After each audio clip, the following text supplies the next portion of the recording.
ఏపీలో ఇటీవల ఏర్పడినటువంటి బీసీవై అనేటటువంటి పార్టీ వ్యవస్థాపక అధ్యక్షుడు బోడే రామచంద్ర యాదవ్ మనతో ఉన్నారు. సార్ నమస్తే. ఈరోజు రాష్ట్ర ప్రభుత్వం దాదాపుగా 4.5 సంవత్సరాల పాలనలో ఎలాంటి మంచి జరిగిందంటారు?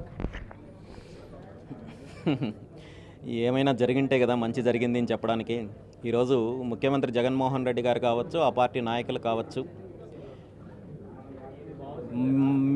మా పార్టీ అధికారంలో మేము రైతులకు పలానా చేశాము, లేదా యువతకు పలానా చేశాము, లేదా పలానా వర్గానికి పలానా మంచి చేశామని చెప్పి వాళ్ళు చెప్పుకోలేని పరిస్థితుల్లో ఉన్నారు.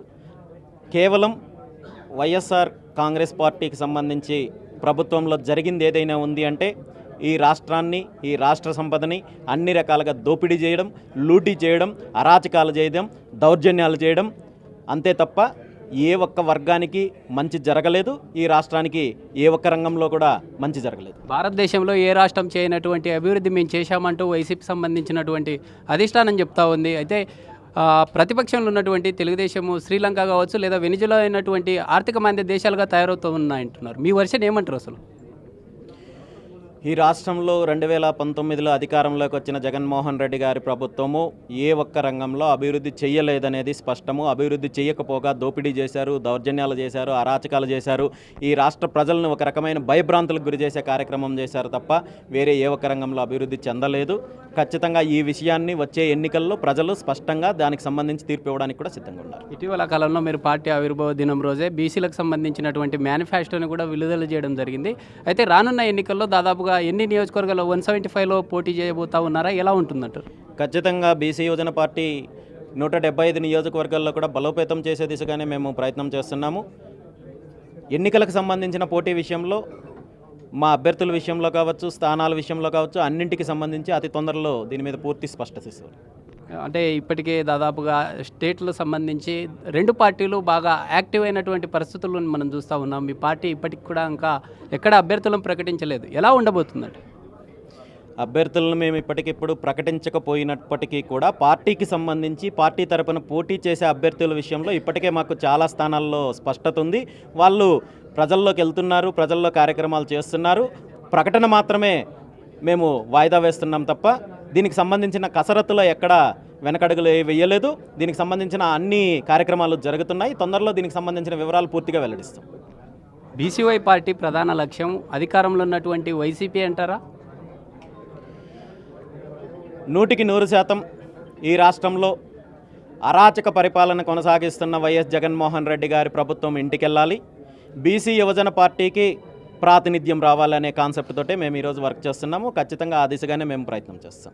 రానున్న ఎన్నికల్లో ఎక్కడి నుంచి పోటీ చేస్తూ ఉన్నారు? గతంలో చూశాము, మీకు మంత్రికి అక్కడ అసలు కుదరడం లేదు, మీకు ఇబ్బందులకు గురి చేసినటువంటి సంఘటనలు మనం చూసాం. ఎలా ఉంటుందంటారు? రానున్న ఎన్నికల్లో ఎక్కడి నుంచి పోటీ చేస్తూ ఉన్నారు? ఎలా ఉంటుంది? నేనైతే పుంగనూరు నియోజకవర్గం నుండినే పోటీ చేస్తున్నాను. పుంగనూరు నియోజకవర్గంలో ఎన్నికల ఫలితాలు ఎలా ఉంటాయనేది నన్ను అడగడం కాదు, మీరు రామచంద్రారెడ్డిని అడిగినా చెప్తారు. ఖచ్చితంగా ఈసారి రామచంద్రారెడ్డిని ఎంత చిత్తుగా ఓడించడానికి సిద్ధంగా ఉన్నారో ప్రజలు, పుంగనూరు నియోజకవర్గ ప్రజలను అడిగితే చెప్తారు.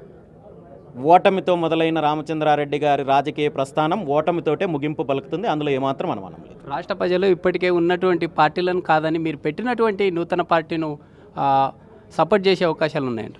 100% ఉన్నాయి. ఎందుకంటే ఇప్పుడున్న పార్టీలన్నీ కూడా ఈ రాష్ట్రాన్ని, రాష్ట్ర ప్రజలను వంచారు, అధికారాన్ని అడ్డం పెట్టుకొని దోపిడీ చేశారు. కేవలం కొన్ని కుటుంబాలు, ఆ కుటుంబ కోటరీలు ఈరోజు రాష్ట్ర సంపదని వేల కోట్ల రూపాయలు, లక్షల కోట్ల రూపాయలు లూటీ చేసే కార్యక్రమం చేశారు. రైతులను వంచారు, యువతను వంచారు, ఉద్యోగస్తులను వంచారు, మహిళలను వంచారు, అన్ని రకాలుగా బడుగు బలహీన వర్గాలను వంచారు తప్ప ఏ ఒక్క వర్గ అభివృద్ధి కోసం ఏ ఒక్క ప్రభుత్వం పనిచేయలేదు. కాబట్టి ఈరోజు ఈ రాష్ట్రంలో రాజకీయ ప్రత్యామ్నాయం 100% ఆవశ్యకత ఉంది.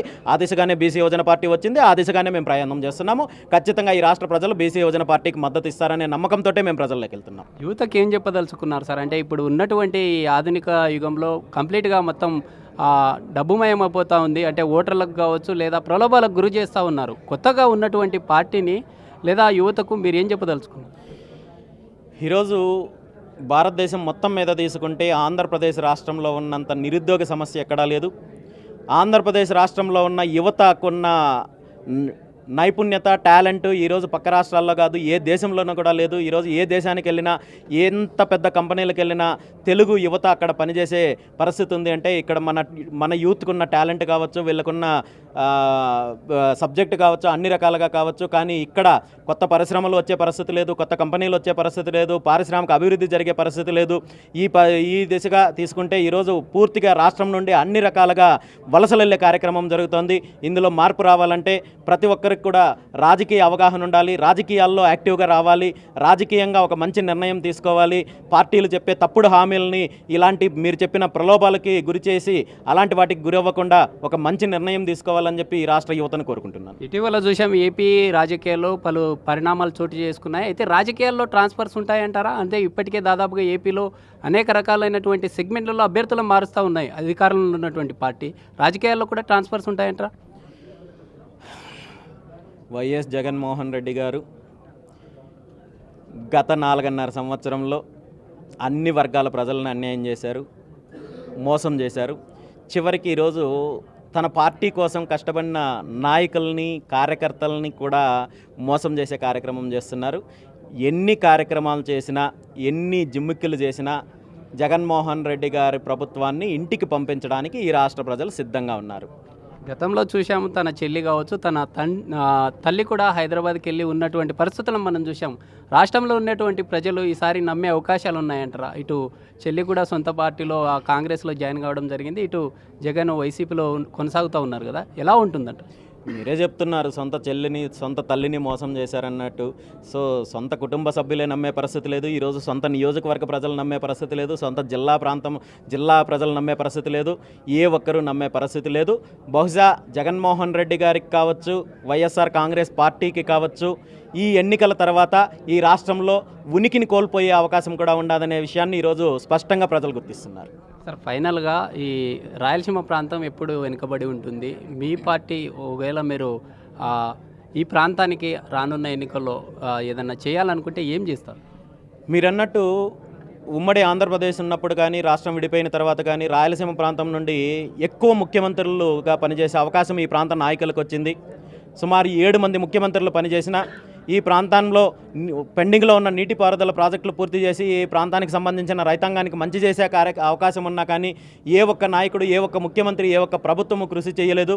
అదేవిధంగా రాయలసీమ ప్రాంతంలో పారిశ్రామికంగా అభివృద్ధి చేసి, ఇక్కడ యువత వలసలను ఆపి ఇక్కడ పారిశ్రామికంగా అభివృద్ధి చేసి ఉపాధి అవకాశాలు కల్పించే అవకాశం ఉన్న ఆ దిశగా కూడా ఏ ఒక్క ప్రభుత్వము, ఏ నాయకుడు కృషి చేయలేదు.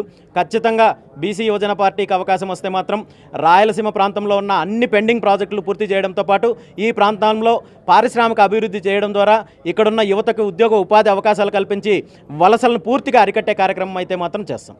Thank you. ఇది ఓవరాల్గా ఉన్నటువంటి బీసీవై పార్టీ రానున్న రోజుల్లో కూడా ఇటు 175 నియోజకవర్గాల్లో కూడా పోటీ చేస్తామంటూ కూడా తెలుపుతున్న పరిస్థితి. ఏదేమైనప్పటికీ రాష్ట్రంలో ఉన్నటువంటి అధికారంలో ఉండేటటువంటి వైసీపీ ప్రభుత్వమే తమ పోరాటంగా తీసుకున్నామని చెప్పి తెలుపుతున్న పరిస్థితి. వీడియో జర్నలిస్ట్ సురేష్తో శ్రీరామ్, బిగ్ టీవీ, కర్నూలు.